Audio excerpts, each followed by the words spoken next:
장황하게 읽었는데 이게 뭔 말인지 잘 이해가 안 되죠. 오늘 이 본문은 구조를 이해하고 있는 게 참 중요합니다. 왜냐하면 이 구조 없이 읽으면 이게 심판을 설명하는 건지 구원을 설명하는 건지 헷갈리기 때문에 그래요. 자, 그래서 이 구조가 어떻게 되어 있습니까? 이 A는 A랑 B랑 A-랑 되어 있다 그랬는데, A는 6절부터 11절까지예요.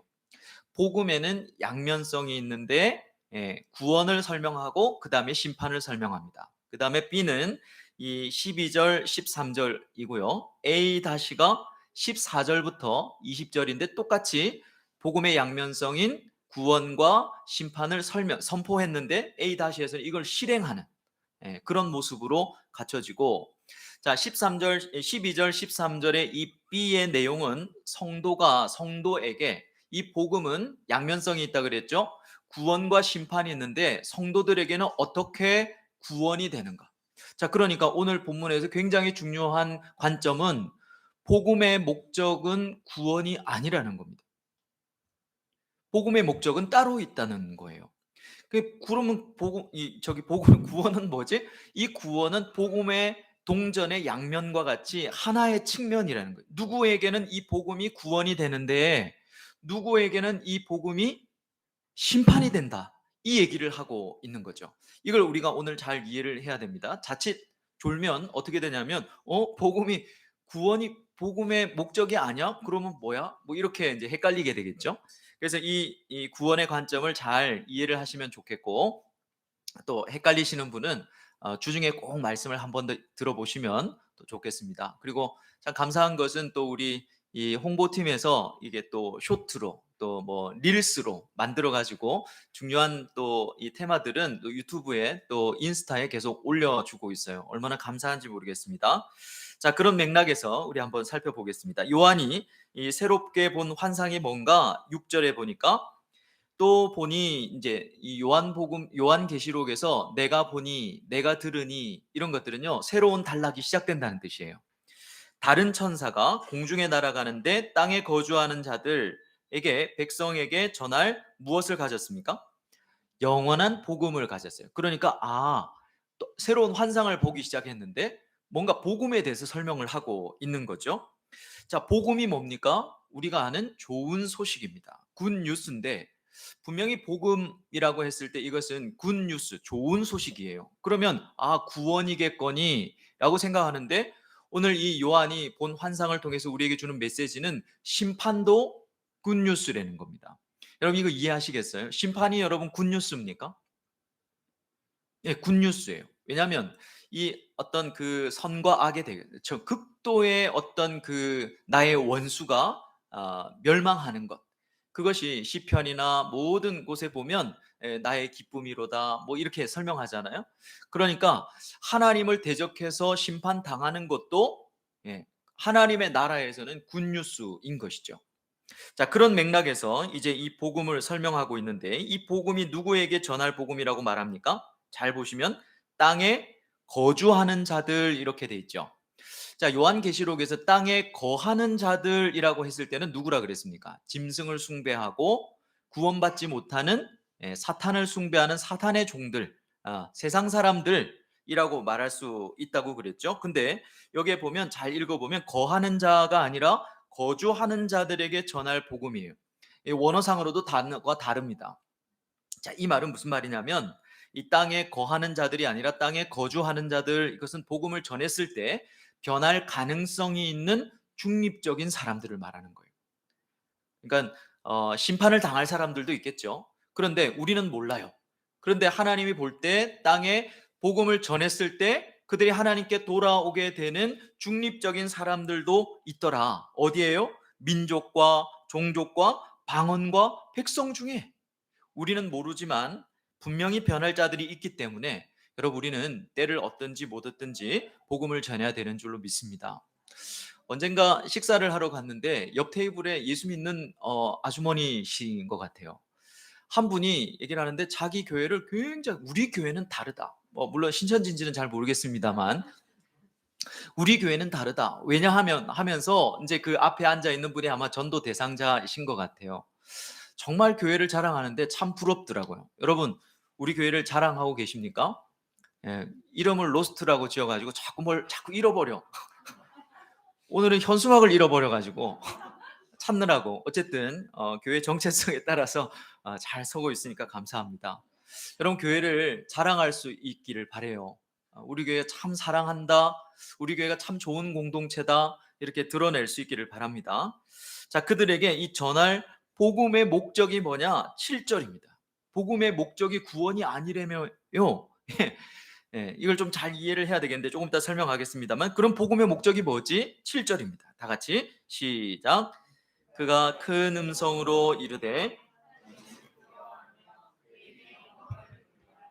이는 그의 심판의 시간이 이르렀음이니 하늘과 땅과 바다와 물들의 고난을 만드신 이를 경배하라 하더라. 여러분, 우리에게 예수께서 복음을 주셨어요. 이 복음의 목적이 뭐냐면 하나님을 두려워하는 거예요. 그리고 그분께 영광을 돌리는 것이고 세세토록 그분만 경배하는 것입니다. 여러분, 우리는 복음을 받았습니다. 그래서 구원을 받았다 이렇게 쉽게 해요. 그러나 우리의 구원이 아직 완성되지 않았어요. 우리가 구원 받았을지 안 받았을지는, 우리가 구원을 받은 복음은 받았어요. 복음은 우리 가운데 임하셨습니다. 그런데 그게 이제 구원이 될지 아니면 심판이 될지는 두고 봐야 돼요. 어쩌면 저도, 심지어 바울 선생님도 내가 두렵고 떨림으로 나의 구원을 이루어 간다 그랬거든요. 저도 혹시나 어쩌면 받은 복음이 저에게 구원이 될 수도 있지만 심판이 될 수도 있는데, 이 복음의 목적은 뭐냐 하면 하나님을 두려워하며 살라고, 하나님께 영광을 돌리고 그분을 경배하라고 하는 것입니다. 그래서 6절 7절은 이 복음이 주는 구원의 측면을 설명하고 있는 거예요. 자, 그 다음 8절부터 11절까지는 둘째 천사, 셋째 천사가 복음의 다른 측면, 뭐라 그랬죠? 심판을 설명하고 있습니다. 8절 보시면 두 번째 천사가 큰 성 바벨론이 무너졌도다, 무너졌도다 이렇게 얘기하죠. 자, 왜 무너졌습니까? 예, 모든 나라에게 은행을 가르쳤기 때문에 그 바벨론이라고 하는 나라가 무너졌대요. 자, 이 말씀의 구약적 배경은 다니엘서 4장 3절입니다. 30절입니다. 그 말씀에 보면 이 음행을 뭐라고 설명하고 있는가 하면 하나님을 대적한 교만이에요. 자, 요한계시록 당시로 하면 바벨론은 어느 나라겠습니까? 로마이죠. 그러니까 이 로마도 될 수 있고 왕도 될 수 있고 체제도 될 수 있고 계속 그렇게 말씀을 드렸습니다.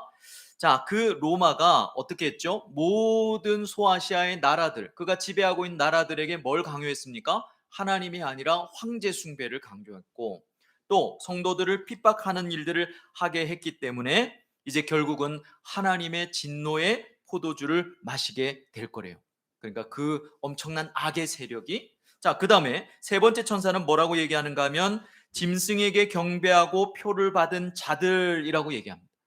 자, 두 번째 천사는 그 엄청난 악의 세력이 심판을 받을 거라고 얘기하고, 세 번째 천사는 이제 그렇게 따라간 사람들도 심판을 받을 거래요. 진노의 포도주를 마실 거래요. 근데 10절 보십시오. 진노의 잔을 뭐라고 말하고 있습니까? 섞인 것이 없이 부은 포도주. 이게 무슨 말인지 잘 모르겠죠? 이 말은 포도주에다가 뭘 타가지고 희석시킨 게 아니라 더 진하게 만든 독한 포도주를 만들었다. 그런 포도주를 마시게 될 거라는 겁니다. 자, 이 포도주가 어떤 의미인가? 불과 유황으로 고난받는 것을 의미해요. 불과 유황이 떨어진 곳이 어디죠? 소돔과 고모라. 그러니까 짐승의 표를 받고 세상을 쫓아가고 그냥 세상에 편승해서 살아가는 사람들은 더 진한 이 진노의 포도주를 마시게 될 건데, 그것은 갑자기 완전하게 이 소돔과 고모라에 임했던 것처럼 그런 고난을 받게 될 거라는 겁니다. 자, 이 심판의 양상을 어떻게 묘사하고 있는가? 11절을 보십시오. 그 고난의 연기가 세세토록 올라가리로다. 지금 소돔과 고모라를 가지고 지금 설명을 하는 거예요. 그의 인생이 그렇게 될 거라는 겁니다. 자, 그 다음에 짐승과 그 우상에게 경배하고 그의 이름의 표를 받은 자는 누구든지, 그 다음에 어떻게 되어 있습니까?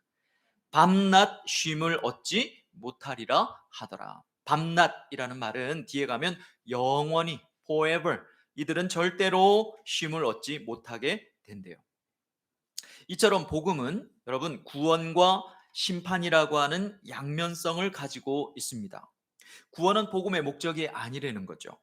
구원은 복음의 한 측면일 뿐입니다. 구원과 심판 중에 도대체 뭐가 나의 것이 될 건가는 두렵고 떨림으로 살아야 하는 우리의 뭔가 삶의 근거가 있어야 된다는 거죠. 자, 어떻게 하면 구원이 나의 것이 될 건가? 그게 이제 B에서 설명을 하고 있는 것이죠. 7절 말씀처럼 어떻게 여러분 복음이 나에게 구원이 될 건가? 여러분 구원 받고 싶죠? 뭐 구원이 흔들릴 거다 뭐 이런 의미는 아닙니다. 그럼 우리의 삶의 부분을 오늘 얘기하고 있는데 그것은 복음의 목적대로 살아야 합니다. 그 사람에게만 복음이 구원이 돼요. 복음의 목적이 뭐죠? 여러분 하나님 두려워하면서 사셔야 합니다.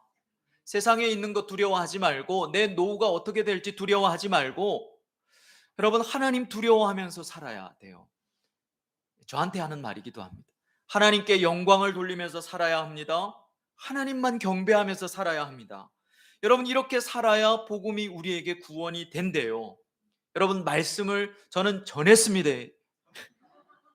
나중에 뭐 못 들었는데요. 뭐 그러고 뭐 예수 믿으면 다 구원받는 거 아니에요. 막 엉뚱한 소리 하고 뭐 김 목사가 그러던데요. 저는 분명히 말했습니다. 여러분에게 복음은 구원이 될 것 같으십니까? 아니면 심판이 되실 것 같으십니까? 좀 바꿔서 좀 쉽게 질문을 드려볼까요? 이제 내일 예수님이 재림하신다면 그 재림의 소식은 여러분들에게 기쁨이 될까요? 아니면 슬픔이 될까요? 아마도 어떤 분들은 인생에 미련이 많고 이루지 못한 꿈도 있고 보고 싶은 것도 있고 하고 싶은 것도 있고 목사님 그래도 제가 시집은 가고 주님은 오셔야 되지 않겠습니까? 장가는 가고 오셔야 되지 않겠습니까? 라고 생각할지 모르겠는데 그래서 만약에 내일 주님이 오신다면 나에게 이것은 슬픈 소식이 되는 분도 계시겠죠. 또 어떤 분들은 인생이 너무 고달프고 힘들어서 주님 오신다 그러면 어쩌면 나에게 기쁜 소식 같아요 라고 생각하실 분도 있겠습니다. 여러분 삶이 힘들어서 주님의 재림이 기쁨이 되고 삶이 너무 미련이 많아서 내 인생 아직 살아보지 못한 그리고 누려보지 못한 또 정말 내가 아이들하고 행복하게 보내고 싶은 그런 게 아직 없었기 때문에 재림이 나에게는 좀 더 늦게 왔으면 좋겠다라고 생각한다면 여러분 그게 뭐냐면요 복음의 목적대로 살고 있지 않다는 뜻입니다. 정말로 이 재림이 나에게 기쁨이 되는 사람은 복음의 목적대로 살아갈 때 그게 기쁨이 되는 거예요. 하나님을 두려워하며 살아가는 거죠. 아무도 없어도 막 노상방뇨하고 그러면 안 돼요. 무단횡단 가능한 절제해야 되죠. 왜요? 하나님을 두려워하며 살아가는 사람이기 때문에 하나님께 영광을 돌리고 그분을 경배하는 삶을 사람에게는 여러분 재림은 기쁨이 될 겁니다. 여러분 우리는 복음의 목적을 그러므로 실생활에서 적용하면서 사는 연습이 필요해요. 내가 당한 시련, 아픔, 실패 혹은 반대로 내가 이루어 놓은 이 성취 그리고 기쁨 이 모든 것들을 여러분 하나님을 두려워하고 하나님을 영광을 돌리고 하나님께 경배하는 그런 것으로 삼는 연습을 해야 한다 그 말씀이죠. 여러분 집에 좋은 일이 있으면 그걸 하나님을 예배하는 이유로 삼아야 합니다. 내 속에 두려움이 생기면요 너무너무 인생이 고달프다라고 한다면 다시 하나님을 경배하고 하나님께 영광을 돌리고 하나님을 두려워하는 도구로 삼는 연습이 되어 계시냐 그 말씀이에요. 우리 어떻게 살아가고 있습니까? 아니요, 이번 일주일간 나는 어떻게 살았습니까? 어떤 목적을 갖고 살았습니까? 여러분 돈만 벌다 살면 안 돼요. 루틴하게 살다 끝나면 안 돼요. 왜냐하면 여러분 앞으로 잘 살면 되죠. 뭐 리타이어하고 저 주님 위해서 평신도 선교사로 아니 그런 삶이 중요한 게 아니에요. 가장 활짝 피었을 때 그 장미를 줘야 영광이지. 다 시들은 장미 주면 누가 좋아합니까? 복음은 우리가 거저 받았습니다. 그저 받았어요. 그죠? 내가 뭔가 잘해서 복음이 나에게 주어진 게 아닙니다. 주님의 그 엄청난 고통과 어려움들을 통해서 주님의 그 희생을 통해서 나에게 복음이 거저 왔어요. 근데 이 복음의 목적을 이루고 성취하는 것은 여러분 우리의 삶에 애씀이 필요한 거예요.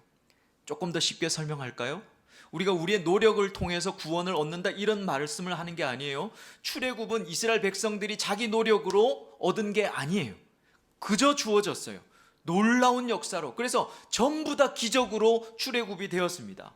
출애굽 이후에는 그들의 삶에 뭐예요? 너희들이 나를 섬겨야 한다.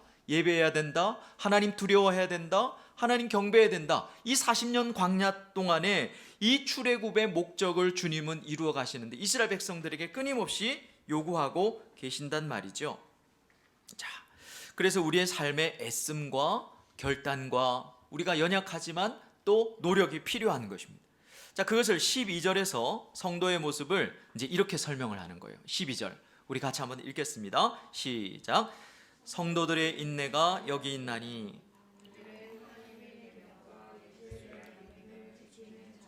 자, 복음의 목적을 이루는 이 책임, 성도의 책임을 뭐라고 얘기합니까? 인내라고 얘기합니다. 아, 저 사람 정말 믿는 사람인가? 저 사람 정말 인내하는 사람인가? 이거랑 똑같아요. 자, 그런데 여러분, 신앙생활은 뭐다? 인내입니다. 근데 성도의 인내가 어디에 있다고 얘기하고 있죠? 여러분, 이 12절 말씀, 13절 말씀은 너무나 중요한 말씀입니다. 여러분 꼭 마음에 새기셔야 돼요. 우리의 성도의 인내가 어디에 있습니까? 하나님의 계명과 예수에 대한 믿음에 있대요. 이 무슨 말이냐면 우리의 인내하면서 살아야 된다는 건데 이 인내의 출처가 어디냐 그 말입니다. 당신이 인내하고 있습니까? 네, 잘하고 계세요. 근데 그 인내의 출처, 근거가 어디에 있냐는 겁니다. 그것은 하나님의 계명과 믿음에 있는 거예요. 하나님의 계명이 뭐죠? 우리를 향하신 하나님의 뜻입니다. 우리를 만드실 때 인격적인 교제를 하기 위해서 만드신 하나님의 뜻. 그러나 그 뜻대로 살도록 하는 장치가 뭐였습니까? 선악과였죠. 근데 우리는 선악과를 따먹고 하나님의 뜻을 저버렸습니다. 하나님의 뜻을 저버린 자들에게는 심판만 임하는 거예요. 구원이 임하지 않아요. 그런데 여러분, 성도는 예수의 보혈의 능력으로, 예수님의 보혈로 어떻게 돼요? 이 심판으로부터 구원하심을 받은 자이죠.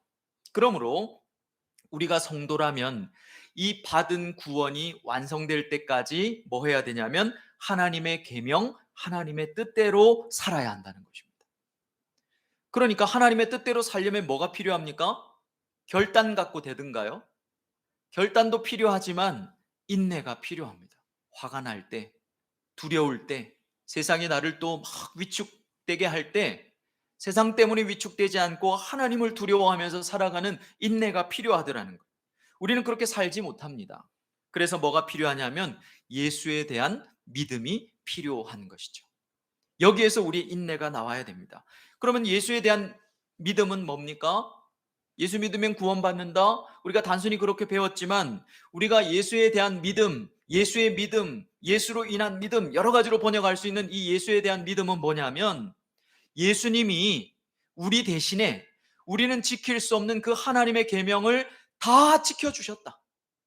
그래서 그 예수님을 나의 구주로 받아들이면 예수님이 다 지켜버리신 하나님의 그 계명의 삶을 우리에게 전가시켜 주신다.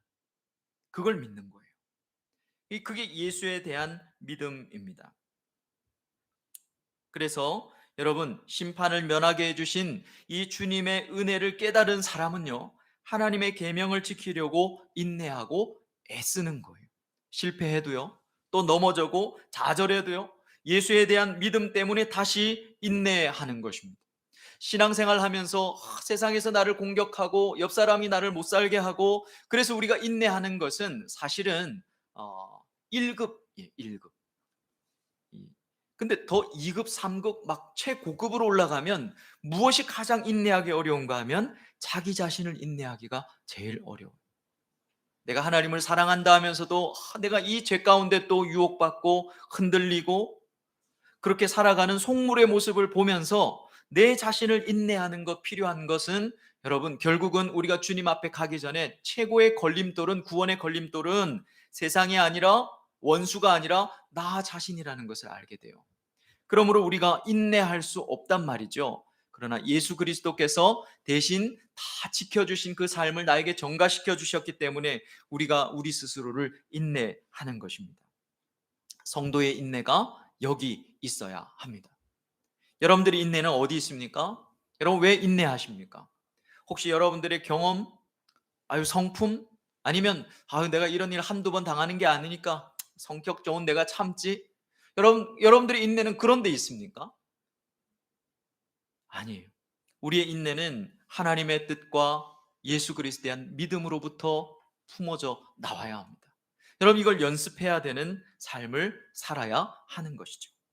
이런 인내하는 자들에게 무엇이 주어지는가? 13절입니다. 우리 13절 같이 한번 읽겠습니다. 자, 시작. 또 내가 들으니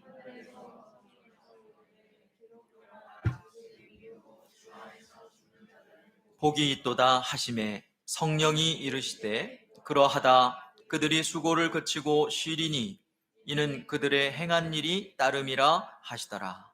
자, 이 인내하는 자들에게 무엇을 주십니까? 한마디로 말하면 쉼을 주신대요. 여러분, 이 쉼은 주 안에서 죽는 자들에게 주어지는 것입니다. 주 안에서 죽은 자들이라는 말은 순교자들만을 말하는 게 아니고, 여러분, 어떤 이유에서든 간에 나에게 닥쳐진 죽음을 주님 믿는 믿음 안에서 해석하고 받아들인 자들을 다 포함하는 말이에요.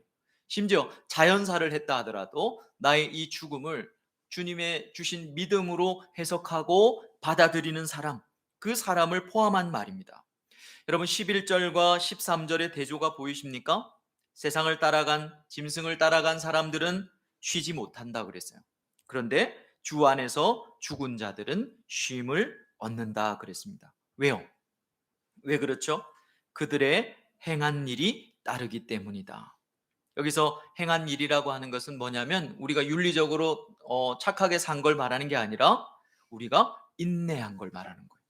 하나님의 뜻과 예수에 대한 믿음으로 인내하며 살았던 그들의 삶이 그들을 따르기 때문이라고 말합니다.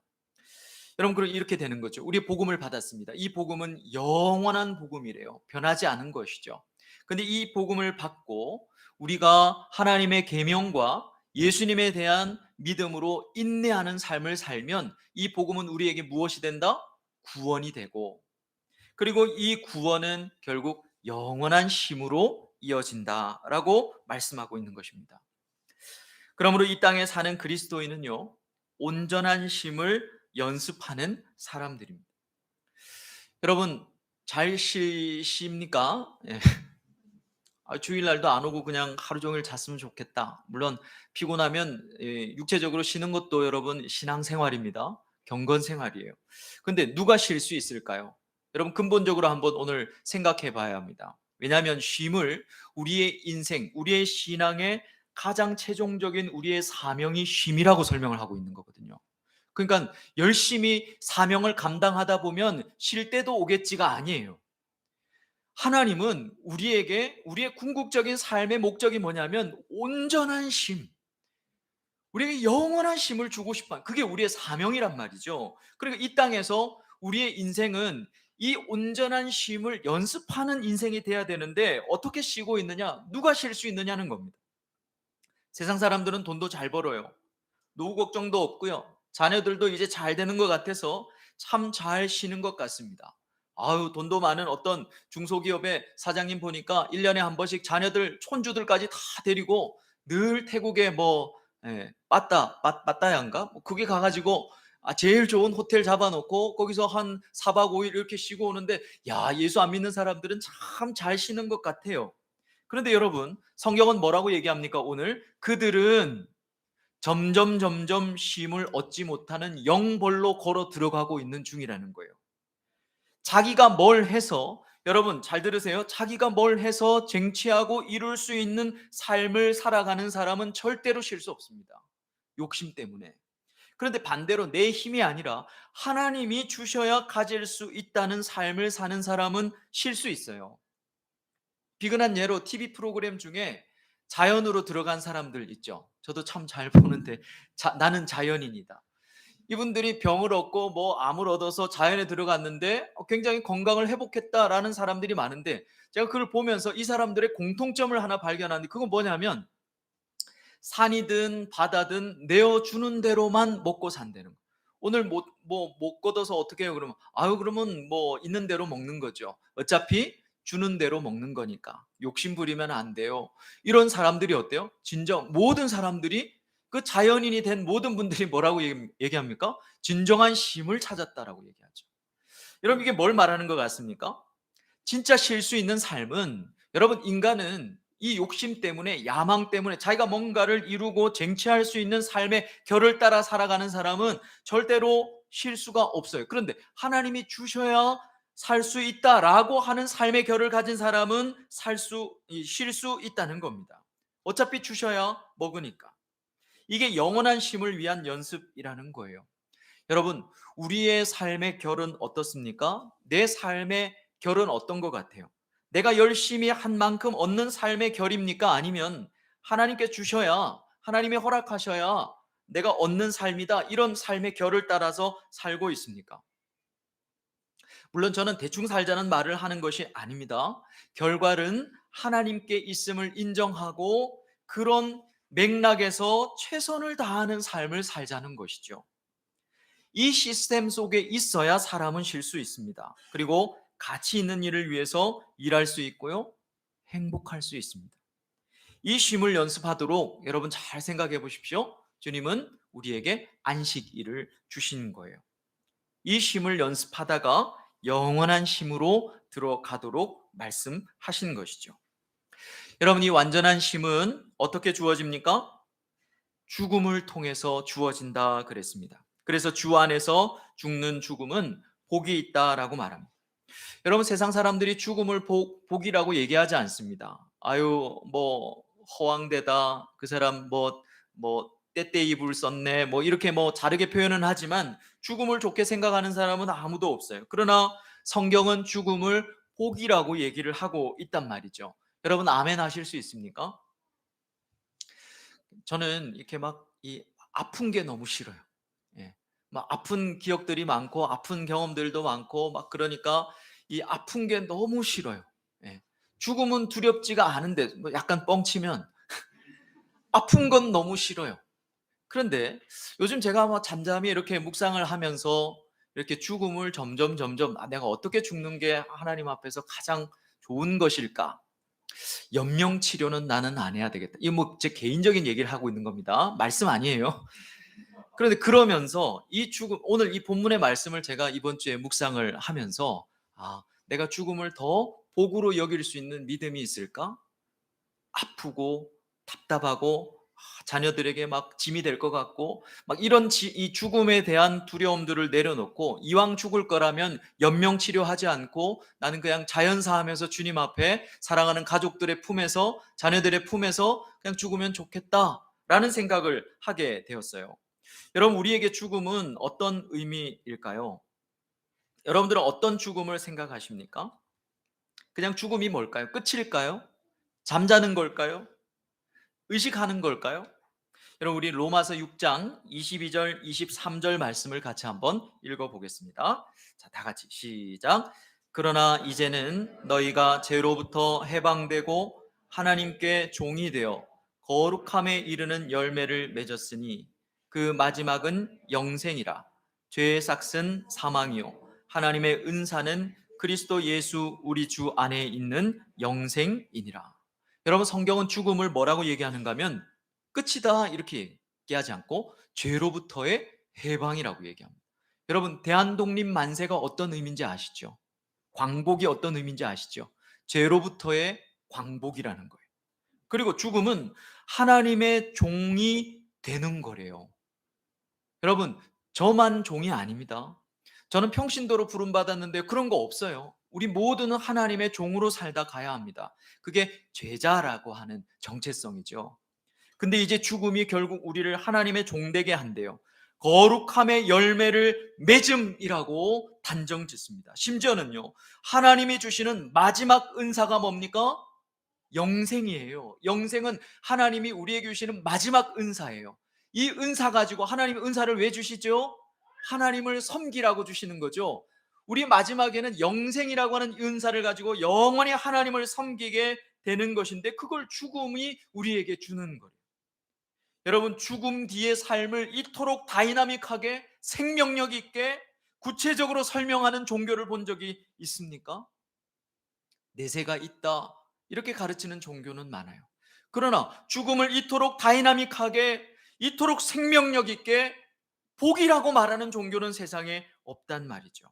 죽음은 끝이거나, 여러분, 잠이 아닙니다. 죽음은 소멸도 아니고요. 내 존재가 잊혀짐도 아니고 영생이라는 은사를 받아서 하나님의 심에 동참함으로 그게 하나님을 영원히 섬기는 방법이래요. 우리가 하나님의 심에 온전히 들어갔을 때 그것이 하나님을 섬기는 영원한 하나님을 섬기는 방법이랍니다. 그래서 시편 116편 15절에서는 그의 경건한 자들의 죽음은 여호와께서 보시기에 귀중한 것이로다 라고 말합니다. 여러분, 보잘것없는 저와 여러분들의 죽음이 뭐가 그래 귀할까요? 하나님 나라에서 뭐가 그렇게 귀하겠습니까? 그런데 하나님은 성도의 죽음을 귀히 보신다 그랬어요. 귀한 것이야. 너희들의 죽음은 나에게 소중한 거란다, 보배란다 라고 이렇게 말합니다. 그 이유는 죽음이 그리스도의 최종적인 사명인 쉼에, 그리스도의 최종적인 사명인 하나님의 심에 동참하는 것을 이루는 과정이기 때문에, 마지막 과정이기 때문에 그렇게 귀하게 보시는 것이죠. 여러분, 그래서 주 안에서 죽는 것이 복인 것입니다. 여러분, 이 땅에는 우리가 해석할 수 없는 일들이 참 많아요. 제 사랑하는 어머니는 늦게 예수님을 믿고 제 둘째도 보지 못하시고 제가 목사 안수 받는 것도 못 보셨어요. 그런데 아무도 예수 믿지 않는 가정에서 우리 가정에 주의 종을 세우신 것을 그토록 눈물겹게 감사하셨어요. 권사 임직을 받으셨는데 암에 걸리신 거예요. 6개월 선고를 받으시고 저도 간절히 기도했죠. 기도원에 올라가서 기도했는데 그냥 보기 좋게 6개월 만에 데려가셨어요. 이해가 안 되는 거예요. 그런데 어머니가 돌아가시는 그날 아침에 제가 어머니 손이 차가워지는데 그 차가워지는 손을 붙들고 막 그냥 하염없이 울었죠. 하염없이 울었죠. 하나님이 원망스럽기도 하고 왜 이게 기적적으로 고쳐주셔서, 그리고 제가 사역하는데 여러분, 하나님이 기도하면 하나님께서 암도 고쳐주십니다. 저는 사실 레퍼토리를 그렇게 쓰고 있었어요. 근데 보기 좋게 내가 제일 사랑하는 어머니를, 그리고 나를 위해서 기도해 주실 분 딱 한 분 있는데 그분을 데리고 가시니까 정말 마음속에 막 이 솟구치는 그런 마음이 있었어요. 그런데 그날 아침에 하나님께서 필름처럼 착착착착 지나가게 하시는 장면이 있었는데, 옛날 구성전에 이 오후 예배가 되면 오후 예배를 꼭 드리고 저는 집에 갔는데, 그러면 성가대 아줌마 아저씨가 앉아 있었어요. 그 모습이 저에게는 큰 상처였습니다. 그래서 이 준삼층의 구석에 늘 앉는 자리에서 펑펑 울고 가는 거예요. 왜 우리 엄마, 우리 아빠는, 왜 우리 아버지, 어머니는 그렇게 예수 믿지 않는 가정에서, 저는 10대를 되게 험하게 보냈는데 한 번도 기도받지 못하고 자란 내 모습을 보면서 왜 구원시켜 주시지 않냐고, 저렇게 되게 해달라고 막 기도했던 그 장면. 그리고 늘 학교에 가서 제가 군대 갈 때까지, 중학교 예수님 믿고 군대 갈 때까지 하루도 빠짐없이 교회 가서 개인 기도실에서 기도했거든요. 그 기도는 부모님의 구원을 위한 기도였고 하나님과의 교제의 시간이었는데, 그 장면들이 착착착착 보여주시면서 어머니가 구원받으시고 아버지가 구원받으시고 온 가족이 구원받으시는 그 모습을 보여주시더라고요. 그리고 여러분, 그 시간들을 통해서 어머니의 죽음은 어머니에게 무엇이었을까를 깊이 묵상하는 더 깊은 어떤 묵상을 주셨어요. 여러분, 어머니는 하나님을 위해서 정말 일하고 싶으셨는데 그냥 가신 거잖아요. 그러면 참 하나님 뜻이 이해가 되지 않는다? 그게 아니라 저는 그 6개월을 어머님이 믿음으로 받아들이시고 믿음으로 투쟁하시고 믿음으로 가시는 모습을 봤습니다. 그리고 마지막에 24시간 동안 정말 고통 가운데 막 마약 성분의 진통제를 2개나 붙여도 나중에는 안 됐어요.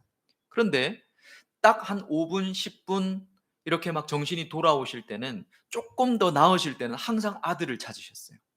아들을 참 좋아해 주셨거든요. 근데 마지막 순간에는 아들도 찾지 않고 그 순간에는 딱 눈을 떠서 하나님만 보고 있는 거예요. 그렇게 어머니는 그렇게 가셨어요. 그 고통스러운 얼굴이 돌아가실 때는 환하게 바뀌시더라고요. 이 죽음이라는 것을 믿음으로 투쟁하고 믿음으로 받아들이는 자에게 짧은 시간 하나님 앞에 섬기는 게 뭐가 그래 하나님 앞에 큰 영광이 될까요? 제 평생에 제가 목사로 온 마음을 다해서 하나님을 섬겨도 뭐 그렇게 대단한 것이 될까요? 그러나 우리가 참 어려울 수 있는 이 죽음, 내 인생의 시련, 아픔을 우리가 믿음으로 받아들이고, 그리고 죽음조차도 주 안에서 해석해낼 수 있다면 여러분, 우리의 죽음은 복된 것입니다. 언젠가 우리의 수고가 끝날 날이 올 거예요. 우리의 수고가 끝나고 이제 쉬어라 라고 하시는 그 아름다운 주의 음성이 들리는 날이 곧 올 겁니다. 그 순간을 위해서 지금 수고하는 인내가 필요해요. 여러분, 돈만 벌고 살면 안 돼요. 공부만 하다 살면 안 됩니다. 죄를 멀리 하십시오. 우리의 영혼을 좀먹는 그런 부정적이고 섭섭한 생각들을 비워내십시오. 열심히 건강도 챙기십시오. 무엇보다 사랑하는 동력자들과 함께 주님의 일을 위해서 골몰하고 힘쓰고 고생하고 애쓰고 수고하는 기쁨을 다시 회복하십시오. 시간 남으면 하나님 섬기지 말고 내 인생의 삶의 설정을 다시 하십시오. 무엇보다 주님이 주신 복음과 교회를 자랑하고 그 어떤 것보다도 예수에 대한 믿음을 점점 돈독하게 하는데 최선을 다할 수 있기를 바랍니다. 14절부터 이제 20절까지는 이제 A-를 설명해요. 다시 또 다른 천사인지 같은 천사인지는 알 수 없지만 새 천사가 나타나서 복음의 이 구원과 심판을 실행하는 모습이 나와요. 14절에 보니까 구름 위에 인자 같은 이가 예리한 낯을 가지고 있죠. 자, 이분이 누구일까요? 인자 같은 이는 예수님입니다. 그때 다른 천사가 예수님께 이렇게 말해요. 당신의 낯을 휘둘러 거두소서. 당신의 곡식이 다 익어 거둘 때가 되었나이다 외칩니다. 어떻게 보면 천사가 예수님께 명령하는 것처럼 들리죠. 그런데 여러분, 그래서 이거를 사람들은 이렇게 심판으로 해석하기도 하는데 구조상 이것은 구원의 측면을 얘기하고 있는 거예요. 자, 생각해 봅시다. 예수님은 심판의 때, 재림의 때를 아들도 모르고 천사도 모른다 하셨고 오직 아버지만 아신다 하셨죠. 그리고 이 예수님께 낯을 휘둘러 거두소서라고 했던 이 천사는 성전에서 나온 천사라고 묘사하고 있으니까 아버지의 뜻을 이제 예수님께 전달한 그런 맥락인 것입니다. 우리 16절을 같이 한번 읽어볼까요? 16절 시작. 땅의 곡식이 거두어지니라. 여기서 거두어지다라는 말은 추수하다 이 말인데요, 이것은 심판을 말하는 게 아니라 구원을 묘사하는 것입니다. 왜냐하면 추수는 종말과 관련해서는 항상 긍정적인 의미일 뿐만 아니라 오늘 구조가 아까 계속해서 제가 반복하는 것은 A와 A-가 똑같은 모양새라 그랬어요. 그래서 A-의 앞부분도 A의 앞부분도 구원을 설명하고 있는 것이기 때문에 그렇습니다. 자, 심판은 어떻게 묘사합니까? 19절 20절을 보십시오. 천사가 낫을 땅에 휘둘러 땅에 포도를 거두어 하나님의 진노의 큰 포도주 틀에 던짐에, 같이 읽을까요? 성 밖에서 그 털이 밟히니 말굴레까지 닿았고 1600 스타디온에 퍼졌더라. 낫으로 걷어들인 포도를 포도주 틀에 던져서 밟은 거예요. 밟았더니 거기서 이제 포도주가 빨갛잖아요, 그죠? 포도주 그걸 피라고, 피가 나왔다 이렇게 묘사를 하는 겁니다. 심판을 그렇게 묘사하는 거예요. 근데 그 피가 성 밖에 말굴레까지 났다는 것은 높이로, 그러니까 피가 막 철철철철 넘쳤는데 말 제갈까지, 말 제갈까지 이렇게 넘쳤고 길이로는 1600 스타디온, 킬로미터로 하면 296km까지 이렇게 막 이런 높이로 막 흘러갔다, 이런 묘사입니다. 자, 이것은 특별한 의미가 아니라 그 당시의 심판을 상징하는 관용어구였어요. 근데 왜 1600이냐? 그것은 이 동서남북 사방 이 세상을 상징하는 4 곱하기 4, 그 다음에 힘과 왕을 이 계시록에서 상징하는 10 곱하기 10 이렇게 해서 1600 스타디온, 이건 길이를 나타내는 겁니다. 이렇게 표현한 겁니다.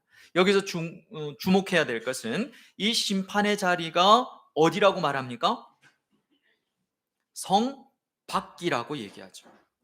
이 성 밖에서 이제 심판이 이루어진대요. 근데 여러분, 사실 이 밟혀서 심판받을, 그래서 막 피가 낭자하게 되는 이 심판의 자리인 성 밖은 사실은 저와 여러분들의 자리입니다. 우리가 여기서 심판을 받아야 됐던 거죠. 밟혀야 되고 피가 낭자한 인생이 되어야 했던 겁니다. 자, 그런데 우리가 이렇게 엉망진창으로 사는데 왜 우리는 성 밖에서 밟히는 인생 심판을 당하지 않습니까? 히브리서 13장 12절 말씀 볼까요? 같이 읽겠습니다. 시작. 그러므로 예수도 자기 피로써 성문 밖에서 고난을 받으셨느니라. 그것은 주께서 우리 대신에 성문 밖, 성밖, 그게 골고다죠. 거기서 밟히시고 고난을 당하셨기 때문에 그런 것입니다. 그러면 구원은 공짜가 아니에요. 이 은혜와 심판의 실제를 아는 사람은 심판이 어떻게 진행될 건가를 아는 사람, 그리고 내가 그냥 심판을 그냥 안 받는 게 아니라 예수가 나 대신에 그렇게 밟혀서 포도주가 막 터져 나가고 막 이런 것처럼 십자가라고 하는 턴에서 예수님께서 나 대신에 밟히신 그 심판을 받은 사실, 그래서 나에게 구원이 주어졌다는 사실을 아는 사람은 절대 대충 살 수 없단 말이죠. 주님의 뜻대로 살고 싶은 거예요. 예수를 믿는 믿음으로 인내하며 살게 되는 것입니다. 말씀을 정리하겠습니다. 우리에게 주신 영원한 삶은 동전의 양면과 같아요. 누구에게는 구원이 될 것이고 누구에게는 심판이 될 것입니다. 이 복음의 목적대로 사는 자에게는 구원이 되겠죠. 그렇지 않으면 우리의 삶이 그냥 예수 믿고 복 받기를 원하는 그런 인생이라면 어쩌면 우리에게도 심판이 될지 몰라요. 마치 광야의 이스라엘 백성과 같이 원망하고 불평하고 그렇게 살다 보면 우리에게도 아무도 가나안에 못 들어가는 그런 심판의 모습으로 복음이 우리에게 주어질지도 모릅니다. 여러분, 복음은 받았지만 아직 완성되지 않았다는 것, 그리고 복음의 목적은 하나님을 두려워하고 살라고, 하나님께 영광을 돌리고 살라고, 하나님을 경배하고 살라고 한 거예요. 이렇게 살기 위해서 우리에게 필요한 게 뭘까요? 인내가 필요합니다. 그래서 야고보서는 그렇게 말한다 그랬죠. 인생이란 인내를 길게 늘여놓은 것이다. 이 인내의 근거는 내 내공이 아닙니다. 성격 좋은 내가 참지가 아니고 하나님의 뜻과 예수에 대한 믿음이 우리의 인내의 출처가 되어야 합니다. 우리는 하나님의 뜻, 하나님의 계명을 다 지키고 살지 못하죠. 그런데 예수께서 대신 우리의 하나님의 모든 계명을 다 지켜주셨어요. 그 주님을 나의 구주로, 내 인생의 주인으로 모셔드리는 사람은 예수님이 그 다 지켜진 삶을 이렇게 전가해 주시기 때문에 우리는 또 넘어지고 또 제 가운데 있어도 인내하며 살아갈 수 있는 것입니다. 이 복음의 목적을 따라 인내하는 사람에게 결국 뭐가 주어질까요? 쉼이 주어질 겁니다. 이 쉼은 죽음을 통해서 주어질 거예요. 그러니까 우리가 최종적으로 인내해야 될 것은요, 바로 죽음입니다. 죽음을 그리스도의 말씀과 예수 그리스도에 대한 믿음으로 여러분 죽음을 인내하고 맞아들일 수 있기를 바라요. 결국 우리의 궁극적인 삶의 사명은 영생이라는 마지막 그 은사를 받아서 하나님을 섬기는 건데, 하나님을 섬기는 게, 우리가 최종적으로 하나님을 섬기는 게 뭐예요? 쉼이라는 거예요. 하나님의 쉼에 동참하는 것이죠. 주님은 이 쉼을 이 땅에 사는 동안에 얘들아 연습하고 와라, 그러면서 우리에게 주의를 주신 것입니다. 안식일을 주신 것입니다. 우리의 삶은 완전한 쉼을 그러므로 연습해 가고 있는지 여러분 돌아봐야 합니다. 늘 가늠하는 삶을 살아야 돼요. 여러분 명심하십시오. 내 힘으로 쟁취하는 삶은 절대로 쉴 수 없습니다. 하나님이 주셔야 사는 삶을 사는, 결을 따라 사는 사람만이 진정한 쉼을 연습할 수 있습니다. 여러분 인내로 복음이 구원되게 하십시오. 그리고 다가오는 영원한 이 쉼에 동참하는